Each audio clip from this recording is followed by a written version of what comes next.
지금부터는 우리 그 엄마들이 아이들을 유치원이나 학교에 보내고 나서 궁금했던 내용들을 저희가 좀 질문을 드리는 그런 시간을 좀 갖도록 하겠습니다. 네, 일단 첫 번째로요. 요즘 이제 외동 아이들이 굉장히 많잖아요. 그렇죠. 이 형제 자매가 있는 아이들보다 이 혼자 있는 아이들이 사회생활을 좀 적응하기 힘들 것이다라고 생각을 많이 하시는데 어떤가요? 의외로 이제 외동아이 하면 고집세고 자기 중심적인 아이라는 우리가 인식들이 있는데요. 제가 10여 년간 이제 많은 아이들을 만나봤는데 외동아이여도 굉장히 사회성이 뛰어나고 진취적이고 주도적인 아이들이 많고요. 남과 관계할 수 있는 힘이 정서적인 지능이 높은 아이들이 훨씬 더 많이 있습니다. 그래요? 예, 그럼요. 혼자 지내기 때문에 사회성이 부족하고 그리고 남을 배려하고 뭐 이해하는 네. 그런 게 적다는 얘기를 많이 하거든요. 그래서 하나 더 나라 이런 분들이 많거든요. 그런 게 좀 많이 문제되지 않을까요? 물론 이제 형제자매가 있으면 이제 서로 조절하는 힘들, 관계하는 힘들도 있을 수 있지만 이제 굉장히 첫째여서 둘째여서 혹은 이제 부모가 더 둘째만 이쁜 부모가 있고요. 아무래도 또 첫째에게 더 마음이 갈 수가 있고 그래서 부모의 이제 사랑을 골고루 받지 못했을 경우에는 오히려 외동아이보다 더 이제 마음의 상처라든지 소외감이나 나도 형처럼 잘하고 싶은데 나도 동생처럼 사랑받고 싶은데 라는 마음들이 이제 부적절하게 생각되면 자기 인식이 좀 부정적이 될 수가 있어서요. 예.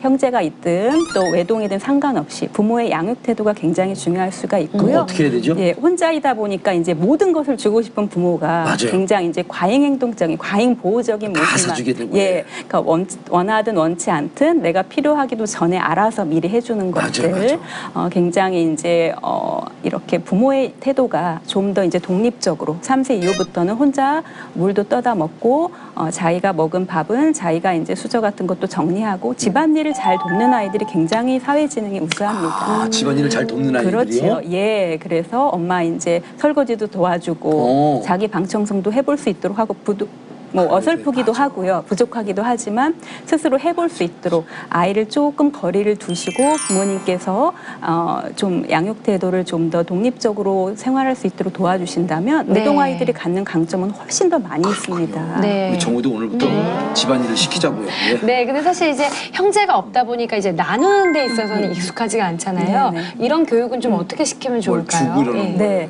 이런 것들이 이제 부모님과의 나눔도 굉장히 중요합니다. 아이들은 생활을 통해서 배우기 때문에 부모님께서 이제 친구가 좀 되어주시고 아이들과 함께 이제 저축도 하고 저금도 하고 좀 불우이웃도 돕고 봉사활동을 부모님과 함께하는 아이들.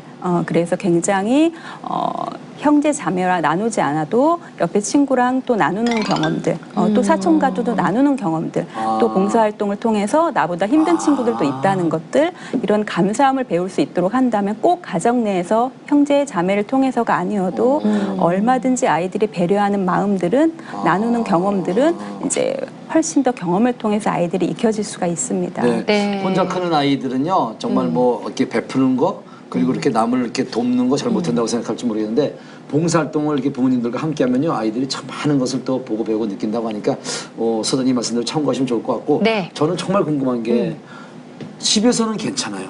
유치원만 가면 그 아이를 때리는 그런 아이들이 있어요. 참 부모님 속상해하시거든요. 네. 어떻게 해야 됩니까? 네. 네. 이제 아이들 역시 이제 굉장히 이제 반대인 경우가 있는데요. 집에서는 굉장히 액팅아웃 하는데 원에서는 학교 생활을 잘하는 아이들이 있고요. 집에서는 반듯한데 원이나 학교에 가면 굉장히 액팅아웃 친구들이 있는데요. 이제 자기의 욕구에 어떤 불만감이 있을 때 아이들은 이제 그렇게 공격적인 행동을 좀 표현할 수가 있거든요.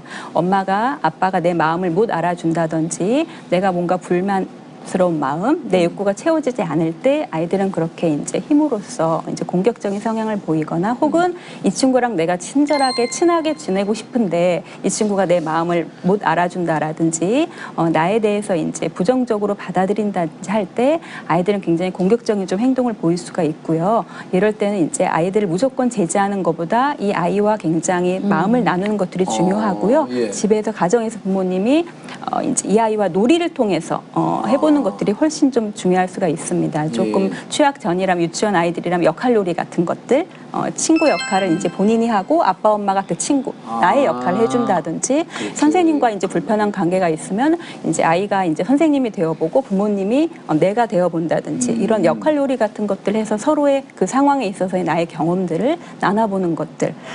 이렇게 오늘 친구를 다퉜네. 그때 우리 정호 마음은 어땠어? 화가 났었구나. 억울했었구나.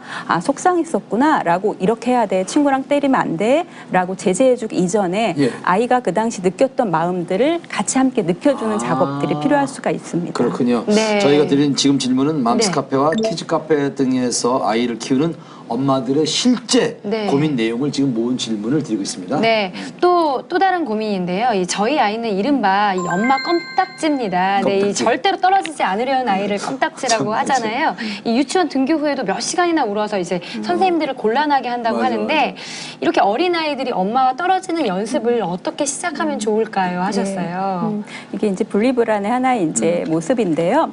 강제로 하는거나 억지로 하는 것들은 도움이 되지 않고요. 강제로 떼어놓거나 억지로 할 때 이제 틱 장애처럼 아이들이 막 눈을 너무 불안할 때 이제 불안 심리가 올 때는 강제로 떼어내려고 할 때는 뭐 틱 장애라든지 혹은 뭐 야뇨증이라든지 소변을 막 옷에 본다든지 혹은 이제 야경증 잠을 자다가 이제 막 일어나 돌아다닌다든지 이런 불안한 마음으로 인해서 보여지는 증상들이 올 수 있기 때문에 억지로 하는 것은 바람직하지 않고요. 그만큼 이제 엄마가 유치원에 없어도 나와 늘 함께 있다는 마음들을 갖게 해주는 것들, 믿음을 갖게 해주는 것들이 필요한데요. 그러기 위해서는 엄마가 이제 굉장히 아이와 함께 있는 시간들을 가져주시는 게 중요하고요. 아까 말씀드렸던 것처럼 집중해서 이와의 놀이를 해주는 것들이 좋아. 예를 들어서 월화수목금 15분씩 시간을 정해놓고 월요일은 인형놀이, 화요일은 만들기 놀이, 수요일은 노래하기, 악기를 통해서 목요일은 엄마랑 같이 뭐 집에서 훌라후프도 좋고 하모니카를 부는 것도 좋고 월화수목금 이렇게 아이와 시간을 정해놓고 충분히 놀아주는 경험을 통해서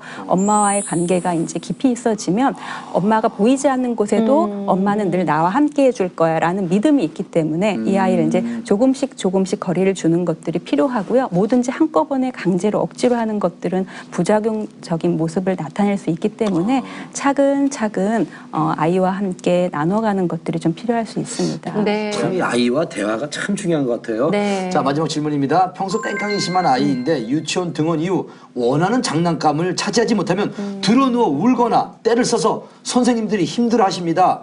벌을 주고 야단을 쳐도 고쳐지지 않는데 어떻게 해야 됩니까? 이거 참 중요하거든요. 예, 이런 아이들은 이제 아이들이 투정을 부리는 것도 오히려 수능적이고 말 잘 듣는 아이, 수동적인 아이들보다 자기 감정을 표현할 수 있는 아이들이 마음적으로 정서적으로는 훨씬 건강할 수가 있고요. 나 지금 불편한 마음 있어요. 나 지금 속상한 마음 있어요. 라는 것들 아이들 행동으로 표현하는 것들이기 때문에 일단 이 부분에 대해서 선생님들이나 부모님들이 너무 민감하게 반응해 주시면 아이들이 관심을 얻기 위해서도 더 그런 행동을 강화할 수가 있기 때문에 그런 행동을 할 때는 일단 조금 그냥 둬보시는 것도 둬요? 그렇죠. 내가 이렇게 울고 땡깡을 아무리 피워도 내 요구가 안 들어지는구나. 이렇게 해서는 내 감정 전달하는 것이 제대로 되는 게 아니구나 라고 깨우칠 수 있도록 그런 행동을 할 때는 무관심 해주는 것도 그럼 막 혼내고 체벌하고 그러면 안 되겠네요.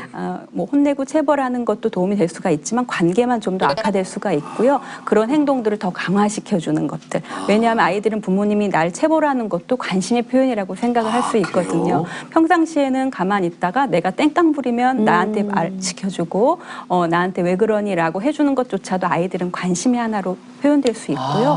어떤 내 마음의 허기감을 채우기 위한 표현일 수가 있기 때문에 그런 아이들을 대할 때 너무 놀라지 마시고 부모님들께서 조금 더 편안하게 자연스럽게 우리 아이가 지금 뭘 원하고 있는지를 나눠주시는 것들. 너무 민감하게 예민하게 혼내고 잡으려고 하면 더 관계만 악화돼서 불편해질 수가 있기 때문에 이런 것들을 명료하게 조금 같이 아이와 나눠주시는 것들. 그렇게 하면 소용없어.